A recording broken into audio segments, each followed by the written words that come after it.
Hello, good evening or good morning or good afternoon to all of you. You have just joined this IDF webinar, and we will be discussing about the latest tool that we published in January 2025 it's a verification framework for the LCA standard of IDF. And my name is María Sánchez Mainar. I think maybe many of you know me. I am Science and Standard Program Manager at the IDF. So I manage part of the program of work, especially the areas related to environment and farming. And I work with these two people that are going to present today, this excellent scientist. So today we have Anna Flysjö. So Anna has been with us for already some years. She's a chief specialist at climate and nature at Arla Food, Denmark. She has a background in sustainable food systems with a specific focus on life cycle assessment. She did publish many research papers on LCA more than 20 years ago. She has a PhD in Environmental Science and Agroecology on greenhouse gas emissions from milk and dairy product chains. And now she's working at Arla Foods.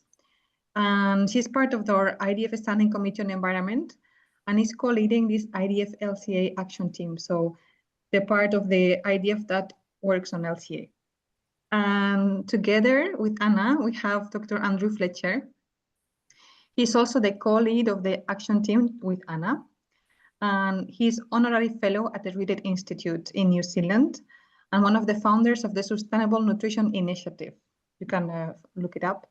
And it aims to provide robust scientific evidence for the sustainable food systems debate and is currently program leader in sustainable food systems.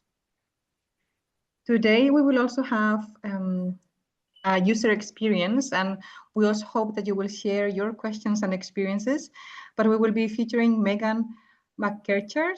She works at Cool Farm Alliance, and she's Science and Methods Manager.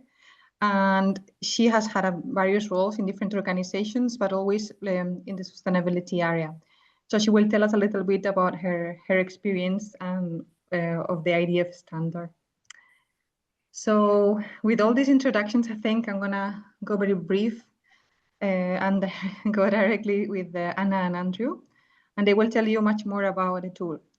If you have any questions, you can either put them on the chat, or we would also encourage maybe at the end of the webinar that you can ask Anna and Andrew, because this is about sharing your experiences and your feedback on the verification framework. So that's also very helpful for us, so don't hesitate. And the webinar will be afterwards posted on our YouTube channel, so you will be able to share with your colleagues. We keep on updating the LCA standards, so we will always have some updates. Okay, I'm gonna give the word to Anna. I think she's going first, and I will be just in the background.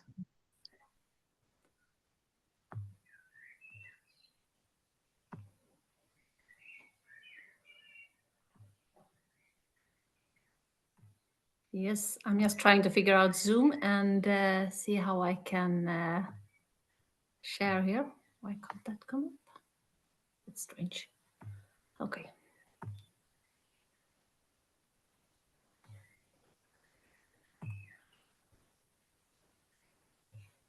Okay, let's see. Can you see my screen? Please confirm, Maria.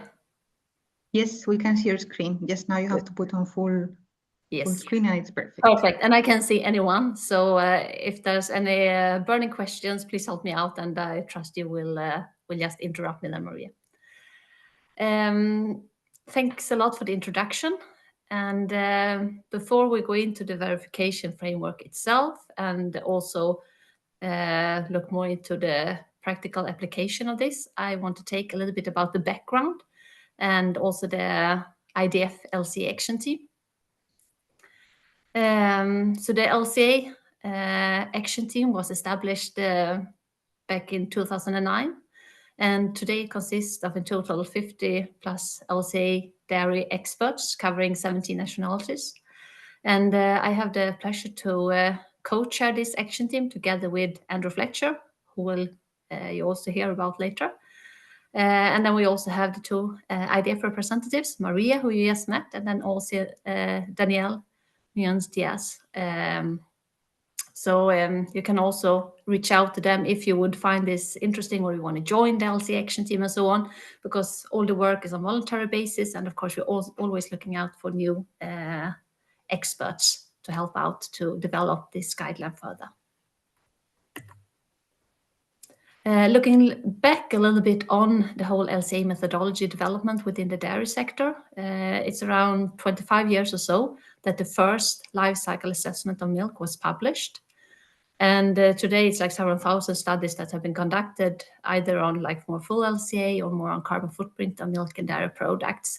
So it's really have been an increasing interest in the whole quantification of greenhouse gas emissions from milk and dairy.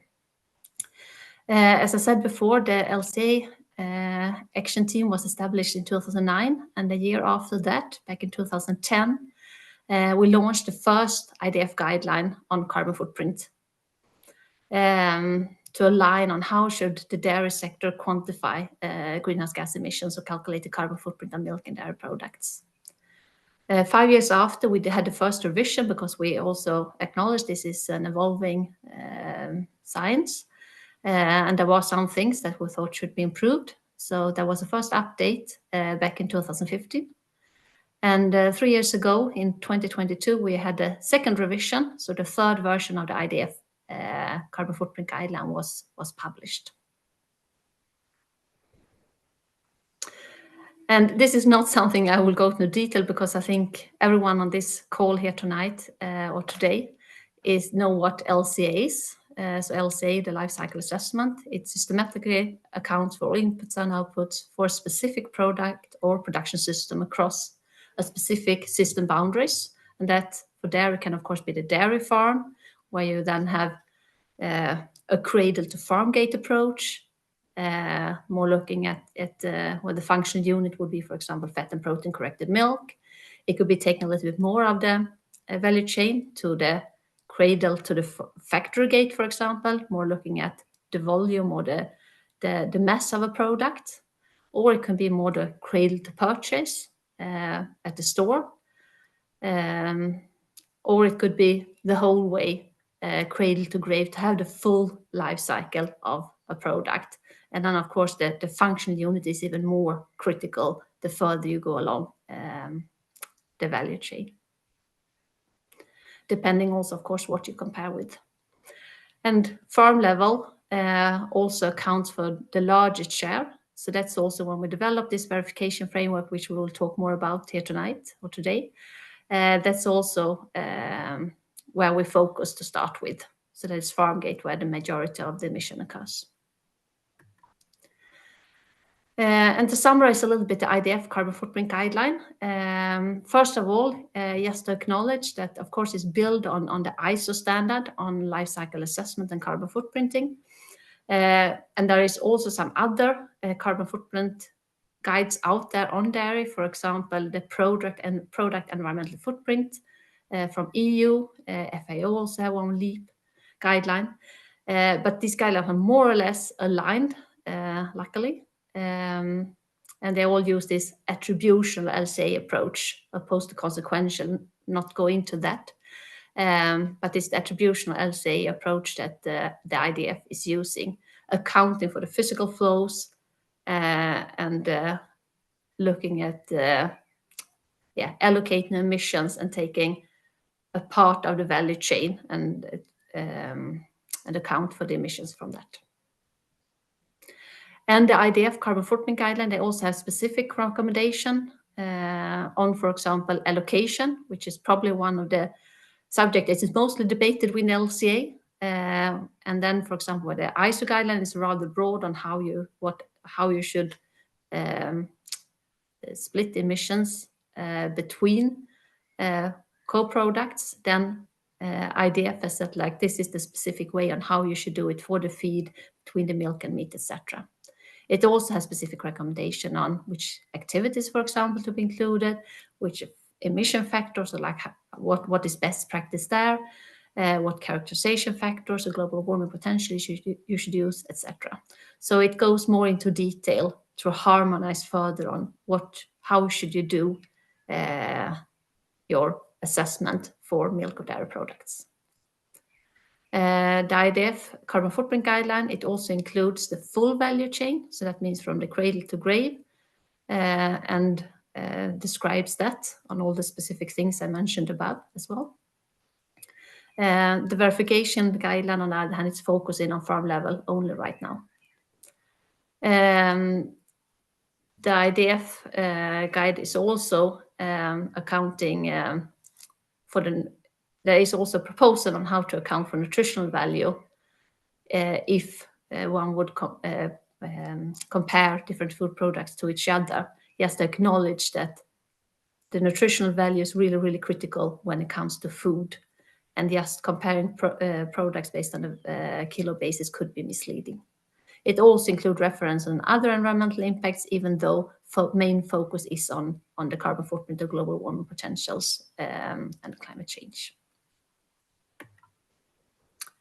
So since we have done all these updates, we have improved the guideline and so on, and harmonized, so why would there then be a need for further alignment? But we also, we have had this guideline for some time, and we have talked among various experts and so, and still recognize, okay, there is still people do things slightly different. So how can we take the next step to ensure the further alignment and also to be more transparent about what we're doing? And then when we come up with this verification framework, where the purpose was to develop a framework in order to be able to verify calculations or carbon footprint tools against the IDF methodology. So basically this verification framework, which Andrew will present in a minute, is to ensure that the IDF guide is followed. And it can be applied both to calculations, but also for carbon footprint tools. And the whole idea was that, okay, we start out as simple as possible, and then we aim for a version 1.0, and then we can improve that over time, but rather to get something out instead of letting perfection be the enemy of the good. And then also important to acknowledge is that the focus of this is on the methodology. It's not about the data quality. So it's about to ensure that the right method it's used is not about the accuracy of the carbon footprint as such. And that's really important to stress. So the verification framework focus 1, how well is the IDF method followed? And 2, it's also a way to increase transparency, because this is kind of a framework that you use to show in a transparent way exactly which part of the IDF method have you been followed, or what decisions have you been taking. And this assessment framework is like kind of a tick the box module. It's main thought maybe to be used as a self-assessment, but it can definitely also be used by external verifiers, because we know that there is an increasing assurance around carbon footprint numbers for corporate reporting, etc.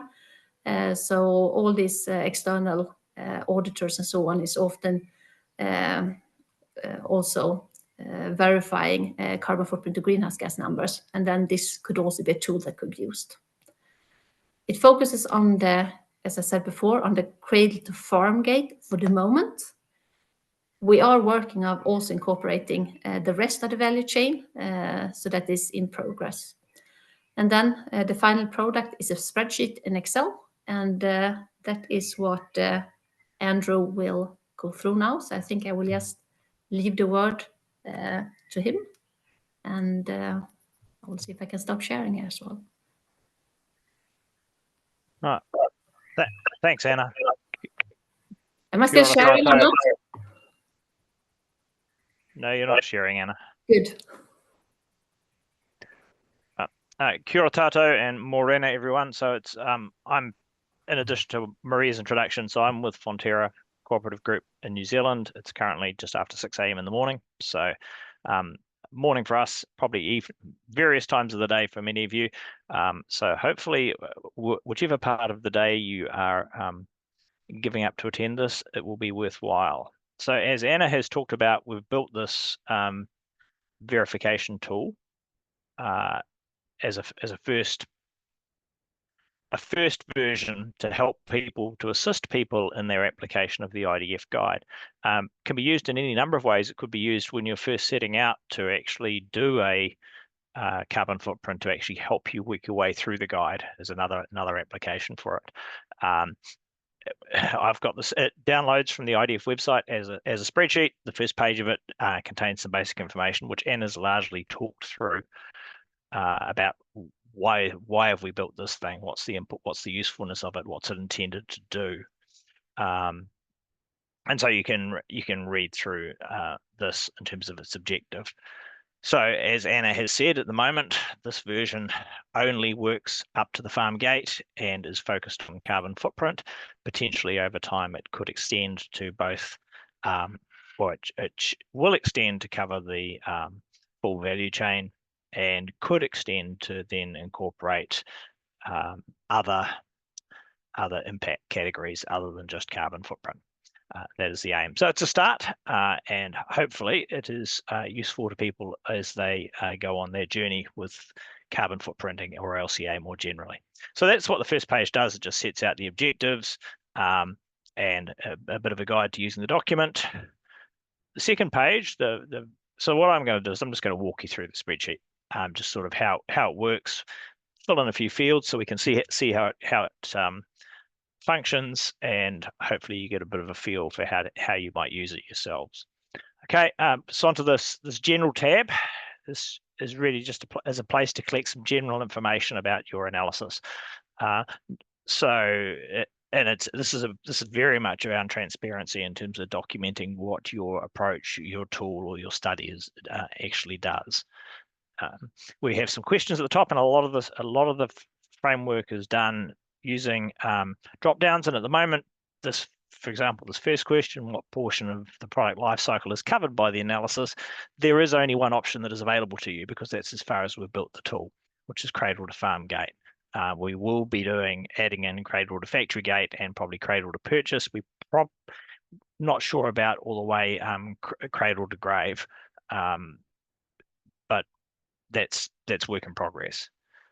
Okay, second question, rather important one, is the functional unit, and this is actually linked to the question above. There are, hopefully you can see it on my screen because my laptop has quite high resolution, so the drop downs may not seem that large. So there's some options that come up underneath this of, fat protein corrected milk, which is the correct answer and shows up green, or product mass. Okay, so a little issue there, probably because this at the moment the limits are set so that I can't go any further than just cradle to farm gate. So product mass is the wrong answer for a cradle to farm gate analysis by the IDF method. So yeah, and that's the general way in which the spreadsheet operates. If you've got a valid answer, it shows up green. If you've got an invalid answer, then it shows up red. Similarly here, the type of life cycle analysis has been applied. The IDF methodology is targeted for attributional analysis. It can be applied as part of a consequential analysis, but it's not its primary purpose. In a sense that the principles that it lays down can be used in in terms of allocations, and the ensuring you have all the relevant data sources are equally relevant in a consequential approach, but the IDF guide doesn't set out a methodology for doing a consequential analysis, which is considerably more complex than an attributional one. Down below, we have a range of tick boxes, and these are largely for your own record keeping and transparency, should you want to share your assessment with others. There is why we're doing the study, and then further down, a range of other impacts that could be included, and the only one of those that matters at the moment is the carbon footprint.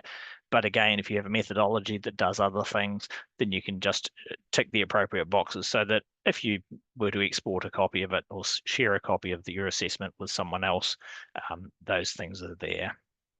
So we'll get on to the and then down at the bottom, there's just a question regarding the greenhouse gas emissions, which footprints you've used, or which conversion factors, should I say, you've used, and the updated guide, the 2022 guide, says that we should all be trying to use the most recent AR6 values.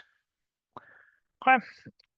onto the into the body of it, we get onto the, so there will be eventually be a page for each stage of the value chain. At the moment, only the farming page exists. And when you first open the sheet, it's going to show up like this with a whole lot of red showing up. And that's deliberate so that you have to consciously go through and answer the questions. Many of the questions, the default answer that's there is I don't know, because at the moment, until you tell it so, the spreadsheet doesn't know what you're doing, and don't know is the wrong answer. So what you do to use it is you go through and you answer the various questions, and you can see that alongside many of the questions there is a section reference that follows on the end of it. That is a reference to the relevant section of the latest version of the IDF guide. So if you have the guide with you when you're doing this, you can check that. You can look it up and see what the guide says you should be doing as you are going through these questions. So we can start off with, okay, what's our functional unit? In this case, we're saying it's the amount of milk. No, okay, so it's not the amount of milk produced. It's the one we want is actually the amount that's collected and processed, because milk which stays on the farm doesn't fit what's consumed on the farm is considered to stay inside the system boundary. So yeah, we've got that there, and then there's a question. The next two questions relate to the functional unit, which is how are we calculating that. There are a couple of different ways of doing it. We can calculate energy content. Can be calculated first via a set of equations, or alternatively, we can actually go straight to calculating the fat protein corrected milk, which is probably more normal for most people. So, okay, and there are a couple of approaches that are there. There's one that's two sets of equations, one that uses true protein and one that uses crude protein. Both are equally valid, and so we get green there. We then get into the various sections of the down into the body of it. Probably one of the most important questions when looking at a dairy farm is how is the milk versus meat allocation, or the milk versus live weight allocation calculated. It's a fairly fundamental question, can make quite a significant difference to the output. There are 5 options here. A biophysical, an economic, a mass, and a cutoff at farm gate, as well as the don't know. The appropriate one that's in the IDF guide is the biophysical.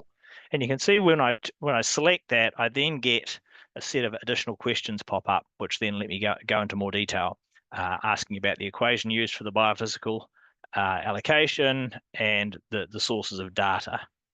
So, you know, if we're using the latest one, it's the one we should, and then the data is, you know, we have a set of questions here, and these data source questions crop up quite a lot. Now, one of the things Anna said in the introduction is that at this point in time, the verification framework is not intended to deal with data quality. We touch on it in the sense that we ask you questions around your data source, but it does not then judge your data source in terms of its quality. So any of these values, I just in this case just chose general database values, are actually valid, except for don't know. So the only wrong answer is that you don't know where your data is coming from.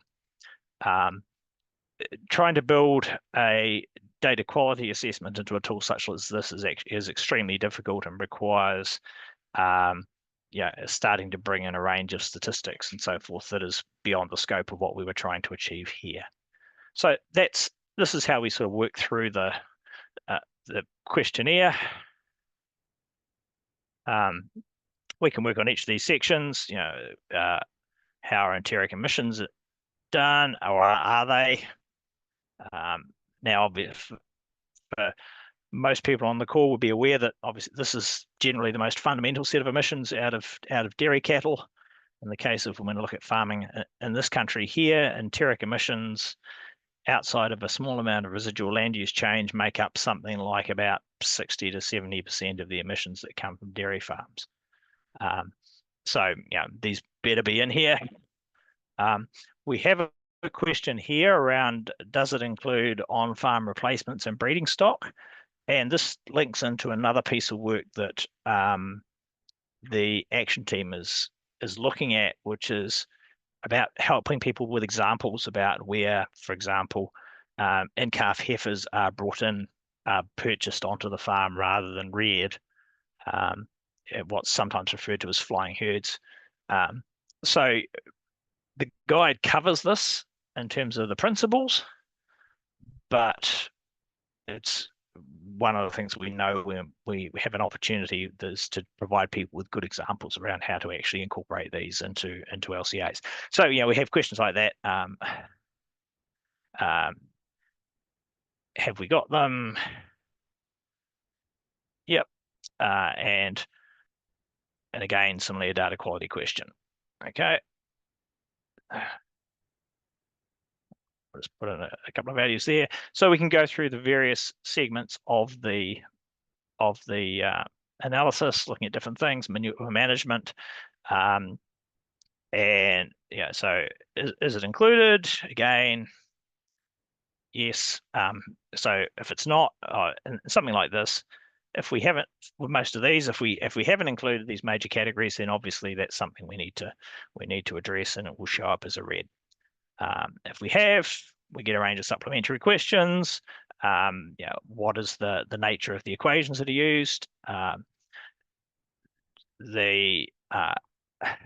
So what we have here is there's for a number of these questions ranging from an IPCC tier 1 through to a tier 3 and a don't know.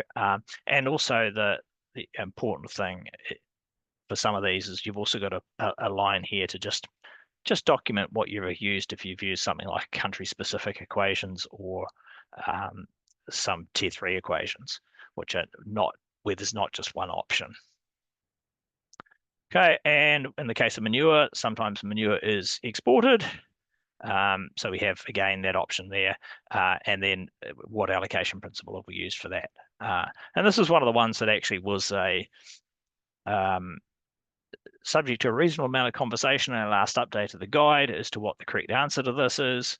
And currently the correct approach, or the approach specified in the guide, is that manure exports should be cut off at the farm gate, i.e. that any emissions that occur in storing manure that is to be sold are the problem of the farm. Any emissions once manure leaves the farm are the problems of the purchaser. Okay, so I won't go through all of these categories. We have the homegrown feed production, peat soils, which is an interesting challenge for those unfortunate enough to be farming on drained organic soils, having a body of emissions that are kind of hard to avoid. The way in which imported feed plays, perhaps we'll look at that one. And you know, there's when we get down to the feed production, there's quite a few categories or sub-questions that are to be filled in to understand how complete the analysis is. Okay. Similarly for imported animals, which is capturing you know, how you've done those any calves or heifers that are brought in. Here we've got some options, which is no, we don't have any because we do it all ourselves, through to yes, we capture our incoming footprint of our incoming animals. And again, you know, just the sort of capturing the sections of information related to those animals that have been captured in the analysis. All right.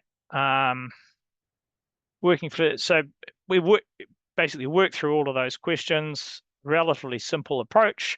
You will see that alongside some of these, so in this case, actually, let's look at these imported animals. They're showing all green at the moment because they've been the default response there is not relevant. And you see there's a comment there which says provide evidence supporting and omitting this element, which is what this body of text down here is for, is to say, hey, why have we said that none of these things are relevant? So just to prompt you to justify the approach you've taken. It's not making a judgment on a not relevant, that is your call, but it's asking you to actually just provide some evidence on it. Okay. once having worked through all of these, we get down the bottom, and what the sheet does is it creates this table here, which is saying what have you put in, and what issues are there. So at the moment, this is saying, because I didn't fill in all those tabs, that many of them are still saying don't know. There are 5 major components of the analysis that my hypothetical LCA is not addressing. In the milk life weight allocation, I have an issue. The enteric and the manure management are looking pretty good. The imported feed, I have 6 issues because I basically haven't done much on there. Imported animals are looking okay, and a range of others are the ones I didn't fill in. So it just provides this quick sort of summary table to actually help guide you back to say, hey, what do I need to focus on from my responses above? And so this whole sheet is something that potentially you could take it, you could share with people who are interested in your analysis as a way of saying, hey, here's a structured way of looking at my analysis and how well it complies with the IDF guide. So that's a bit of an introduction to the verification framework. I hope you find it both very simple to use and also useful in the sense that it helps you with either doing your work or documenting your work in order to be able to share it with others as its intent. And we're very interested in feedback from those who have already engaged with and started using the tool, especially before we get too far into extending it to cover the next stage of the process. So that's probably where I'll stop sharing.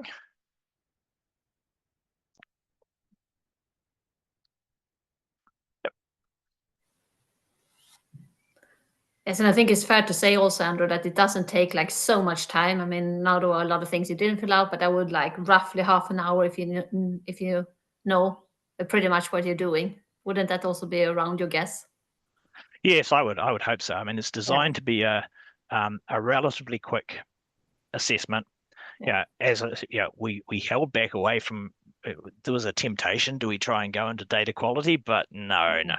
Yeah, that would completely change the magnitude of the challenge, both for designing the tool and also for the user. I think things like this, they are aimed. It's not just about verification. It's a different way of actually approaching learning about the guide. Is another way of looking at it, right? Because you could actually start with the verification framework in one hand and on your computer and the guide next to you, and use that as a way to actually learn how to apply the methodology. But should we move to next to hear Megan? Because yes, let's hear from someone who's actually used it. Because I think what you also said, Andrew, is that we are really, really interested to understand how have people used it, and also are there some things in a way you can improve or some other things that is useful. I mean, the whole LCA action team is something that is continuing to being alive, and we are, want to pick up more projects and improve all the work that we are doing.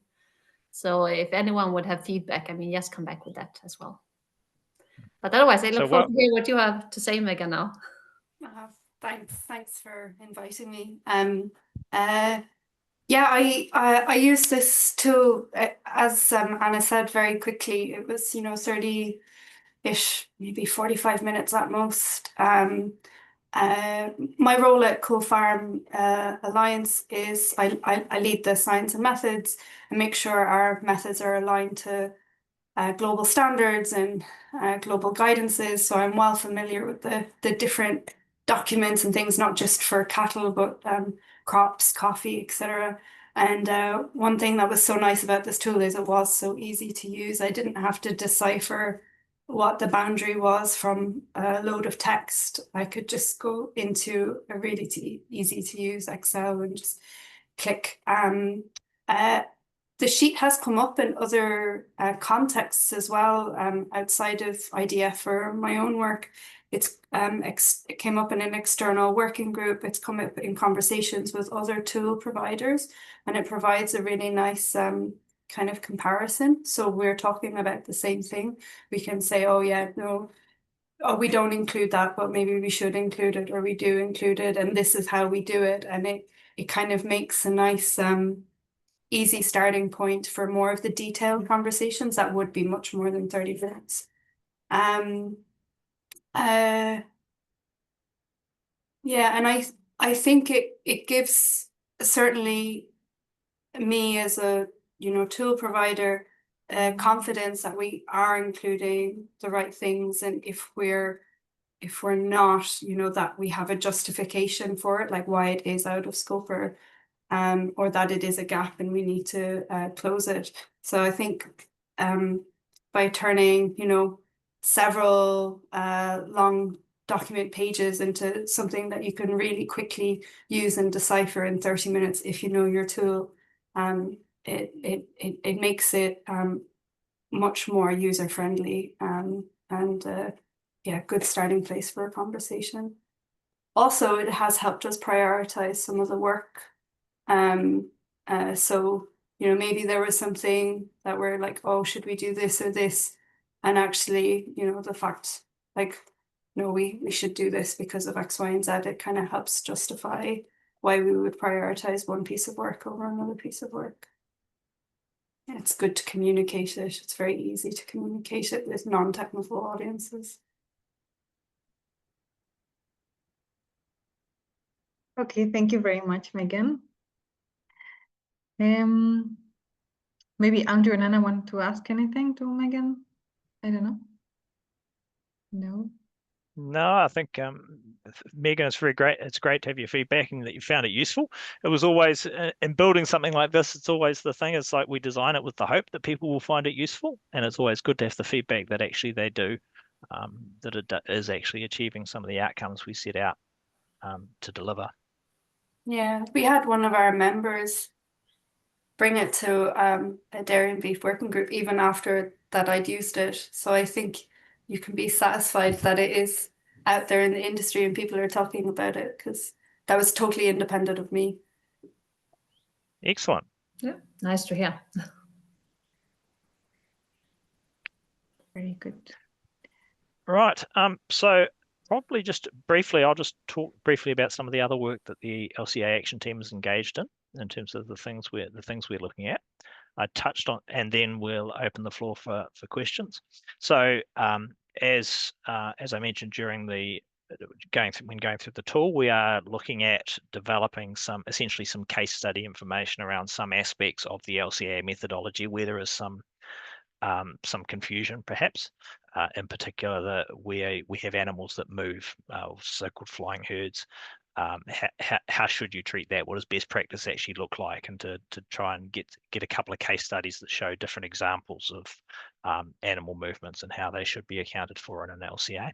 That's one piece of work. We are looking at the question, and again, it could well end up more about case studies, but one thing that often can be challenging depending on the system boundary, then when we start to get to the processing side, is the treatment of how whey and whey products appear under different boundary conditions. There is a difference between whether you have an overall integrated business that processes whey into whey proteins and lactose versus a cheese business that sells whey onto a third party that then does those things. So there are some inherent challenges with the way the boundaries work in LCA in those situations, and for no other purpose than to just illustrate what those challenges are and why different scenarios would give different results is another piece of work we are looking at doing. Probably the big piece that's underway now is in 2022, we updated the carbon footprint guide.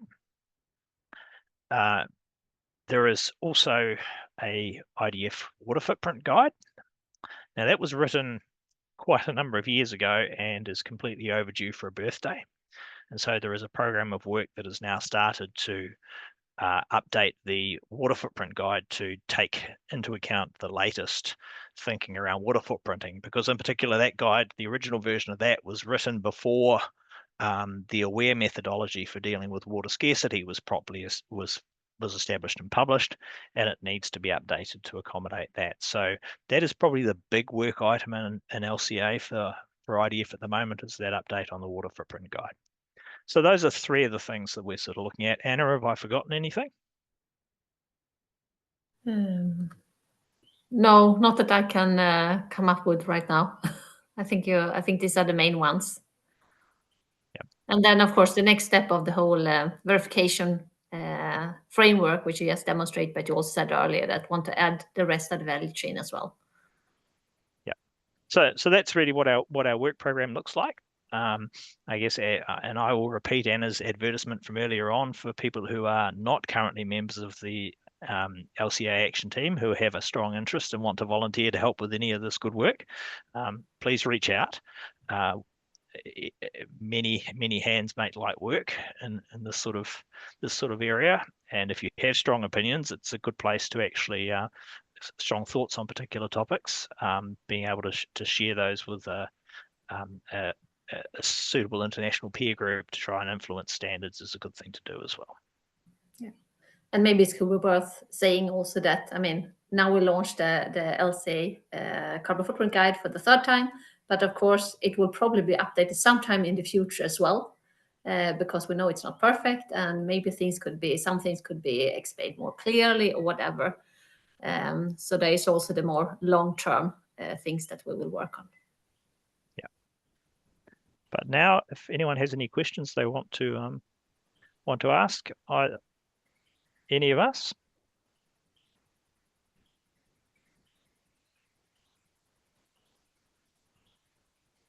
Yeah, very quiet. But please also write in the chat if you don't want to take it, speak up. But it's also fine to just take it in chat, or otherwise just reach out to us if there would be anything. We have both Maria and Danielle and me and Andrew here, so.